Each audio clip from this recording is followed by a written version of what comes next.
Nama saya Nadira. Malam itu, saya berdiri di bawah lampu gantung di aula resepsi Amal dan memainkan peran saya seperti biasa. Tersenyum, mengangguk, dan bersulang dengan benar. Ponsel saya bergetar di pergelangan tangan, dan awalnya saya pikir itu notifikasi lain dari obrolan yang membahas pernikahan seseorang dan restoran baru. Namun, sebuah nama yang tidak dikenal dan sebuah kalimat pendek muncul di layar. Angkat teleponnya sekarang. Saya mengangkatnya. Sebuah suara laki-laki tanpa intonasi berkata, "Putra Anda bersama kami. Lakukan apa yang kami katakan, tanpa polisi. Keluar melalui pintu belakang. Anda hanya akan pergi dengan sopir Anda. Dari sini, ada instruksi." Dan kemudian koneksi terputus. Saya masih bisa melihat bagaimana video langsung dari rumah kami muncul di obrolan. Kamar bayi, agak gelap, pintunya sedikit terbuka.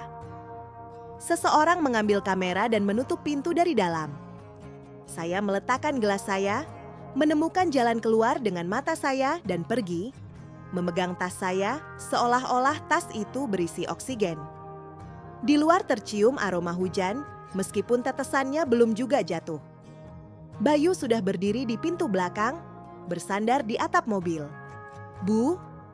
Ia mendongak dan langsung tahu ada yang salah denganku. "Ayo pergi," kataku, "dan kumohon jangan bertanya." Ia mengangguk, membuka pintu, masuk, dan menyalakan mesin. Telepon bergetar lagi.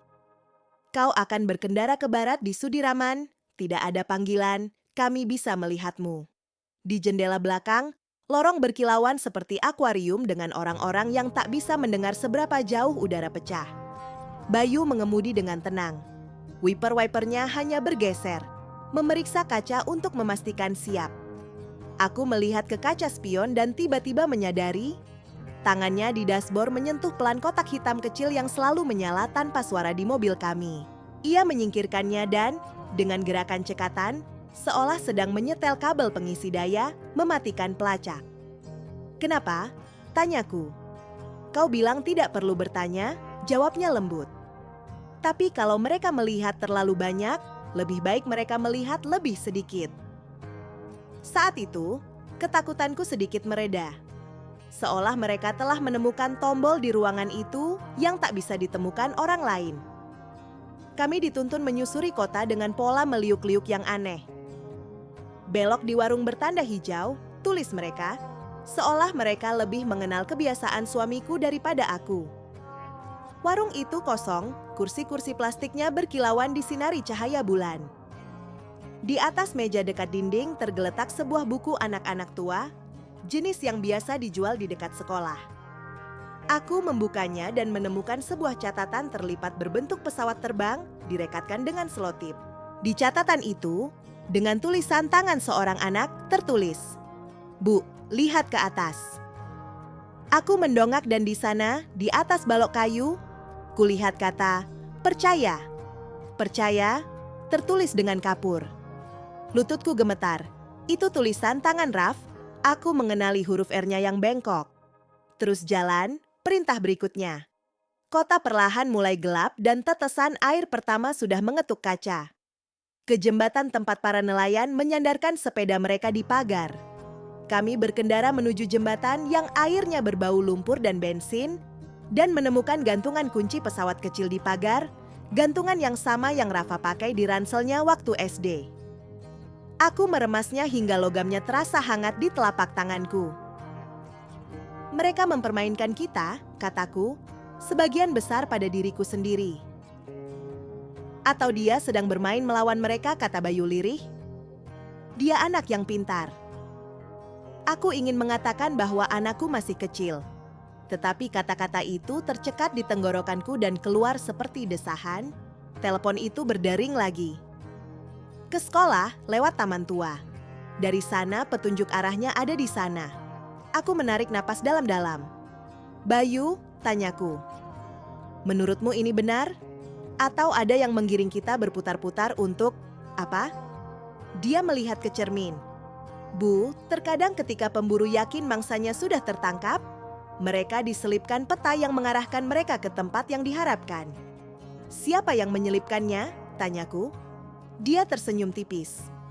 Mereka yang dianggap bukan siapa-siapa untuk waktu yang lama. Aku ingin berpegang pada sesuatu yang konkret, jadi aku bertanya, bicara langsung. Dia mengangguk. Aku mendengar sesuatu dulu sekali, katanya pelan. Suatu ketika, waktu aku masih jadi kurir, aku berdiri di lorong rumahmu dan tak sengaja mendengar sebuah percakapan. Percakapan itu lebih singkat dari hujan ini, hanya beberapa kalimat. Tapi percakapan itu membentuk jalan setapak yang membawa beberapa orang ke kamar mayat. Aku terus mencatatnya sejak saat itu. Aku bukan pahlawan, aku hanya melakukannya agar aku tidak dibungkam ketika seseorang mengatakan hal yang sama lagi. Sekolah lebih gelap dari biasanya, dan cahaya lampu jalan yang lembab terpantul di jendela-jendelanya. Ada tanda di gerbang yang bertuliskan tutup karena renovasi, tetapi gerbangnya, seperti semua sekolah di dunia, tutupnya biasa saja. Tidak ada seorang pun di pos penjaga. Di papan pengumuman, saya melihat selembar kertas yang salah satu sudutnya robek. Itu adalah baris-baris lagu kebangsaan sekolah, dan sebuah flash disk kecil terselip di antara baris-baris itu. Saya mengambilnya dan menyembunyikannya di saku. Dia tahu kita akan mengerti, kataku, dan kepala saya tiba-tiba terasa ringan. Panggilan lain. Bawa flash disk ke terminal terdekat. Kami akan memberitahu alamatnya. Lalu ke penthouse yang sedang dibangun di atas pasar lama. Disitulah finalnya. Alamat-alamat itu bertepatan dengan tempat-tempat di mana Arman sering tanpa sengaja menunjukkan pemandangan kota kepadaku. Kau mengerti? Tanyaku pada diri sendiri. Malam itu, Bayu, dia mengangguk tanpa suara, seolah-olah dia selalu tahu bahwa jalan itu akan berakhir di tempat suamiku mendapatkan sinyal jaringan terbaik. Di terminal, flash drive membuka video pendek. Aku, Aditya, dan Rafa, kecil di sebuah apartemen tua, sebelum semua gemerlap ini.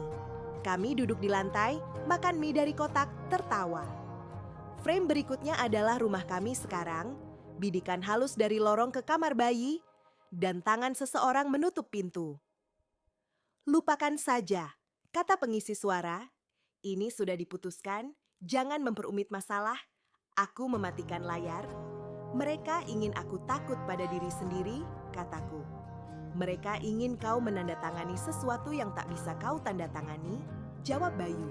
Lalu diam saja karena akan menakutkan mengakui bahwa kau telah menandatanganinya. Untuk pertama kalinya malam itu, aku tak gentar. Ayo, kataku. Penthouse itu, seperti semua penthouse lainnya, sedang direnovasi. Beton, air mengalir di bawah film sementara, satu lampu sorot yang berfungsi, dan bau plester lembab. Arman berdiri di sana. Ia memegang map di tangannya. Di sebelahnya, di dekat pagar sementara, duduk Reva. Tidak terluka, sedikit takut, tetapi masih hidup. Aku melangkah ke arahnya, tetapi Arman mengangkat tangannya. Diam, katanya. Ini akan cepat. Kau akan menandatangani perwalian untuk rekening baru, menandatangani perjanjian kerahasiaan, pulang dan hidup seperti sebelumnya. Dan tak seorang pun akan tahu bahwa kau menghabiskan malam dipandu oleh suara-suara seperti di kabel. Kalau tidak, ia mendongak. Kalau tidak, kau akan tahu bagaimana rasanya disidangkan atas tuduhan pencucian uang. Kau akan menyukai kata-kata ini, panjang dan lengket. Ia berbicara dengan tenang, seperti yang biasa ia lakukan saat menjelaskan struktur transaksi kepada klien. Dan saat itu ia lebih menakutkan daripada nomor anonim milik orang asing manapun. Kenapa semua ini? Tanyaku. Karena kau tipe orang yang mungkin bisa merusak leluconku, jawabnya. Kau berbahaya karena suatu hari nanti kau mungkin akan mengatakan yang sebenarnya. Dan kebenaran itu buruk untuk angka-angka. Dia menyerahkan map itu kepadaku. Tanda tangani. Aku mengambilnya dan membukanya. Halaman-halamannya berbau tinta printer. Aku akan bicara dengan anakku, kataku. Dia mengangguk. Silakan, keluarga itu penting. Reva menatapku. Aku duduk di sebelahnya. "Zaya, semuanya baik-baik saja," kataku. Dan saat itu aku menyadari bahwa memang begitulah adanya. Aku menegakkan tubuh, mengangkat telepon, dan menyalakan kamera. "Percakapan keluarga," kataku, sambil memiringkan layar ke arah Arman. Dia tidak keberatan. Dia suka kesan kendali. "Katakan kita hanya menandatangani surat-surat?" tanyaku. Dia mengangguk, berbalik ke kamera, dan mulai dengan suara percaya dirinya, "Kita telah mencapai kesepakatan tentang..." Pada saat itu, suara lain terdengar di keheningan lantai beton, tenang, tidak keras, tetapi terus-menerus. Beberapa telepon di sudut mulai memancarkan sinyal secara bersamaan. Bayu berdiri setengah langkah di belakang, tangannya merogoh saku, tempat ia menyimpan perekam suara tipis. Berkas-berkas dikirim ke siaran terbuka, diluncurkan terlebih dahulu untuk beberapa akun. Audio dari 5 tahun lalu di mana suara yang sama memberitahu orang lain. Suruh dia menandatanganinya sendiri. Aku tidak butuh masalah. Dan biarkan semuanya terlihat seperti kecelakaan. Pindaian transfer yang dilakukan pada malam hari dikirim. Catatan dari buku catatan dikirim, di mana nama dan jumlah orang lain dijumlahkan dalam sebuah rantai. Arman membeku sesaat, seperti orang yang baru saja melangkah, menyadari ada jaring di bawah kakinya. "Apa yang kau lakukan?" Ia tersenyum dengan mata kosong. "Itu ilegal," tambahnya otomatis. "Ilegal itu yang kau lakukan selama ini," kata Bayu tenang. Arman melangkah ke arahnya. Saat itu, seseorang berteriak di suatu tempat di bawah, dan suara gaduh terdengar di tangga. Para pekerja konstruksi yang sama yang layar ponselnya berkedip-kedip, seperti yang kulihat di bawah berdiri, menatap kami seolah-olah mereka sedang menonton perkelahian orang lain di luar rumah mereka. Aku merasa malam ini bukan milikku saja. Segalanya terjadi dengan cepat. Arman mencoba merebut ponsel dari Bayu. Bayu mundur, mengulurkan tangan, menjaga jarak, seperti orang yang terbiasa tidak melawan, tetapi juga tidak membiarkan dirinya dipatahkan. Rafa menjerit, dan suara ini seperti sesuatu yang belum pernah kudengar sejak ia lahir. Ketakutan yang tak tertahankan.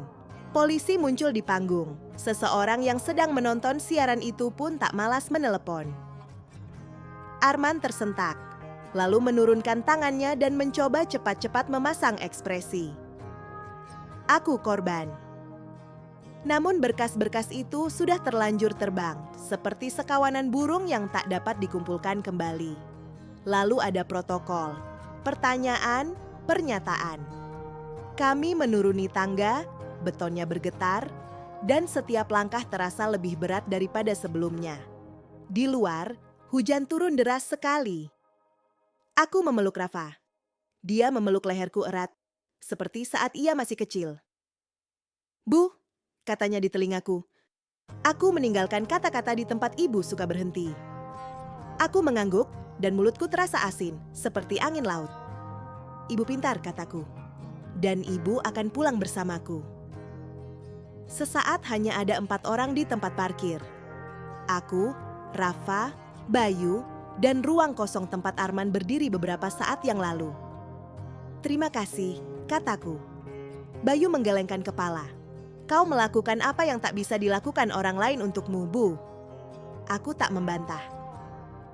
"Apa yang akan kau lakukan selanjutnya?" tanyaku.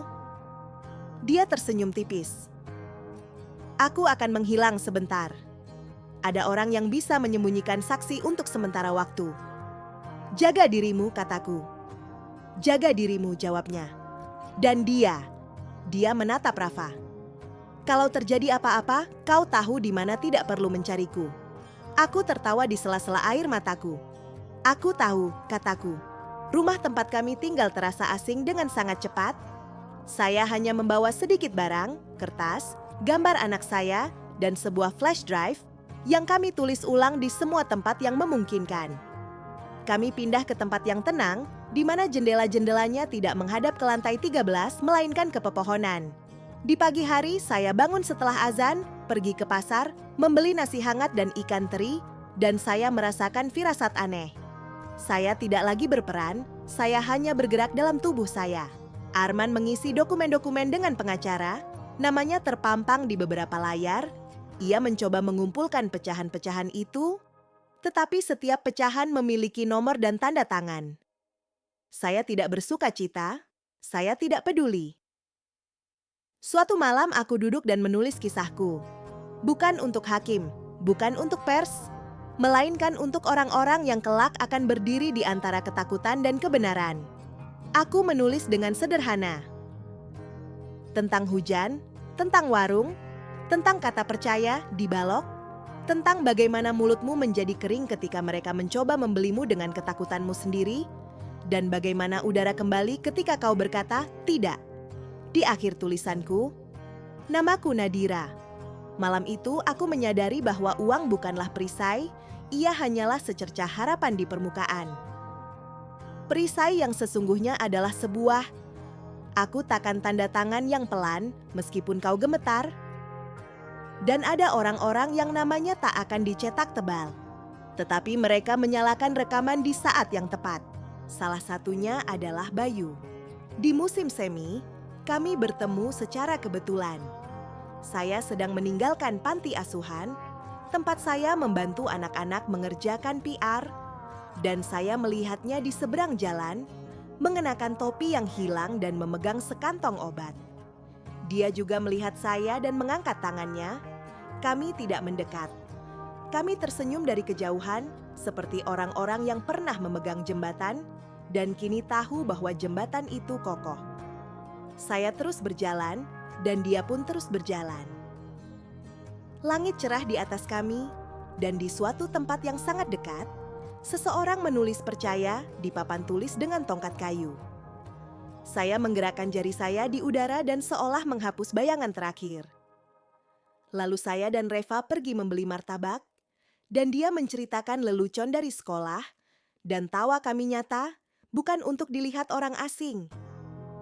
Aku bukan pahlawan, aku hanya berhenti menjadi tontonan orang lain dan memilih udara untuk diriku sendiri. Jika ditanya apa yang diajarkan malam itu kepadaku, aku akan menjawab. Ketakutan adalah alat, dan kebenaran adalah kuncinya. Dan jika kau tidak menyerahkan kuncinya ke tangan orang lain, akan lebih sulit untuk menguncimu dalam permainan orang lain. Kupikir setelah malam itu, keheningan akhirnya akan menjadi milikku. Ternyata keheningan itu punya antrean. Pertama pertanyaan penyidik datang, lalu surat-surat kering dari pengacara Arman, lalu bisikan-bisikan tetangga di pintu masuk. Aku belajar menjawab dengan singkat dan jujur. Ya, kami sedang berkendara di sepanjang rute itu. Ya, aku menemukan flash disk itu. Ya, suara di rekaman itu miliknya. Ketika mereka meminta untuk menambahkan detail, aku mengulangi. Apa yang sudah dikatakan sudah cukup. Terkadang kebenaran bukanlah lebih banyak kata, tetapi lebih sedikit. Pers terus menelepon. Mereka menulis seolah-olah mereka sudah mengenal saya lebih lama daripada saya. Saya mematikan ponsel, memasak nasi, mendengarkan Rafa menjelaskan pecahan dalam video pelajaran, dan mengembalikan rumah kami ke dimensi manusia. Tanpa berita utama, tanpa tatapan mata orang asing, hanya piring dan napas. Di malam hari, saya memimpikan tangga beton penthouse dan bagaimana beberapa telepon, seperti jendela kecil, terbuka lebar menuju kebenaran. Saya terbangun dengan perasaan bahwa udara bukan berbau ketakutan, melainkan hujan. Arman mencoba berbicara melalui pengacara. Ia menawarkan solusi, finansial, citra, keluarga. Suatu kali ia meminta pertemuan pribadi untuk mengakhiri rasa sakit. Saya setuju, bukan demi dirinya, demi sebuah titik dalam kalimat panjang yang telah kami tulis bersama selama bertahun-tahun. Kami bertemu di sebuah kantor yang netral, sebuah meja, sekat kaca, 2 gelas air, dan seorang pria dari dinas yang hanya duduk di balik pintu. Arman tampak rapi seperti biasa. Kemeja yang tepat, postur tubuh yang tegap, suara yang seolah dipoles oleh tutor. Ia memulai dengan nada lembut yang tidak pantas. Kau telah berubah. Saya menjawab, "Saya bukan lagi hiasan." Ia tersenyum seperti orang tersenyum ketika mendengar sebuah kata dari kamus orang lain. "Mengapa perlu dibuat-buat?" tanyanya sambil menggelengkan kepala ke arah kamera-kamera tak kasat mata. Saya menatapnya tajam, karena kalau tidak, mereka tidak akan mendengar saya. Dan Anda juga. Ia terdiam, dan sesaat ada sesuatu yang bergetar di wajahnya, seperti retakan kaca yang tak disadari. "Aku bukan monster, Nadira," katanya kemudian. "Kau bukan monster," saya setuju. "Kau adalah orang yang telah terlalu lama mencampur-adukkan kekuasaan dengan hak dan diam dengan persetujuan. Tak ada lagi yang perlu kami bicarakan." Sidang itu bukan sandiwara, melainkan koridor panjang. Audio, transkrip, pernyataan saksi, dokumen perwalian. Saya duduk tegak seperti biasa di sekolah, telapak tangan di lutut, punggung tegak, tatapan tajam. Bayu tidak muncul di ruang sidang. Mereka menjaganya, mengubah alamatnya, memblokir jejaknya. Namun suaranya terekam, dan setiap kali ia dengan tenang berkata, "Saya konfirmasi," menegakkan bahunya karena fakta, saya merasakan bagaimana ikatan tak kasat mata di antara kami tak terputus, meskipun Anda tak melihatnya. Suatu malam, saya menemukan sebuah amplop tanpa alamat pengirim di kotak surat saya. Di dalamnya terdapat selembar kertas dan sebuah batu putih kecil dari pantai. Di kertas itu hanya tertulis, "Saya baik-baik saja, jangan cari saya, jaga Rafa. Saya baik-baik saja, jangan cari saya, jaga Rafa." Garis-garisnya semulus jalan di pagi hari. Saya mengusap batu itu dengan jari saya dan memasukkannya ke dalam saku. Membiarkannya menjadi sesuatu yang berat dan nyata untuk digenggam di tangan saya ketika dunia ingin kembali menjadi udara. Rafa tumbuh dengan cepat, seperti semua anak yang pernah melewati malam yang terlalu berat baginya. Dia berhenti bertanya, kenapa dia melakukannya? Dia pasti menyadari bahwa tidak ada satu jawaban tunggal untuk pertanyaan itu. Namun dia mulai bertanya, bagaimana dengan kita sekarang? Lebih sering dan dalam kita, itu aku mendengar sesuatu yang membuat segalanya layak dijalani. Kami membuat jadwal sendiri. Les di hari kerja, warung martabak di hari Sabtu, perpustakaan di hari Minggu. Terkadang di malam hari dia akan menarikku ke jendela dan kami akan melihat ke jalan. "Lihat Bu, belokan di sana itu, persis seperti malam kami." Aku akan mengangguk. "Ya, dan kami mengambilnya." Dia akan tersenyum seperti orang dewasa. Jalan yang benar. Saat vonis dijatuhkan, saya tidak ingat angka-angkanya. Saya hanya ingat keheningan di ruangan itu. Begitu pekatnya hingga terdengar seseorang di barisan belakang meletakkan pena di atas meja. Arman mendengarkan tanpa menundukkan kepala. Akhirnya, ia berbalik. Bukan ke arah saya, ke arah bayangannya di kaca. Mungkin untuk pertama kalinya ia melihat dirinya sendiri tanpa pemandangan. Saya tidak senang. Baik kejatuhannya maupun tepuk tangan seseorang di kolom komentar tidak mengembalikan waktu. Yang kembali adalah pilihan. Yang diulang setiap hari dalam hal-hal kecil. Siapa yang harus dihubungi lebih dulu? Untuk apa menghabiskan uang? Kata-kata apa yang harus dijawab dan mana yang tidak dijawab? Setelah sidang, Rafa dan saya pergi ke warung yang sama. Pemiliknya mengenali kami, mengangguk, lalu menyajikan 2 teh dan martabak. Saya menatap balok kayu. Kata, "Percaya, masih ada di sana, samar tapi hidup." Di dekatnya, seseorang telah menggoreskan "berani, berani." Saya meminta kapur kepada pemiliknya dan menambahkan terus, lebih jauh. Bukan slogan atau doa. Hanya rute 3 kata. Percaya, berani, lebih jauh. Saya mulai lebih sering pergi ke panti asuhan untuk membaca, mendengarkan, dan sekadar berada di sana. Anak-anak suka ketika orang dewasa tidak terburu-buru menyampaikan maknanya. Saya dan anak-anak membuat peta kebenaran. Kami menggambar sebuah kota di selembar kertas dan menandai tempat-tempat di mana seseorang pernah mengatakan kebenaran dengan lantang. Sebuah jembatan, sebuah sekolah, sebuah penthouse, sebuah warung, rumah kami. Rafa menggambar garis tipis dari warung ke jembatan dan berkata, "Di sini aku menyadari bahwa kamu akan menebak." Saya tersenyum. Aku sudah menebak sebelumnya. Ketika kamu menulis percaya, kamu menulisnya bukan hanya untukku. Terkadang saya ditanya oleh para perempuan di antrean kasir, oleh gadis-gadis pendiam dari Yayasan Amal, oleh para jurnalis yang curiga tidak menyalakan perekam kaset mereka, "Apakah kamu mencintai Bayu?" Saya menjawab dengan jujur. Dia memberi saya bukan sebuah novel, melainkan sebuah kunci.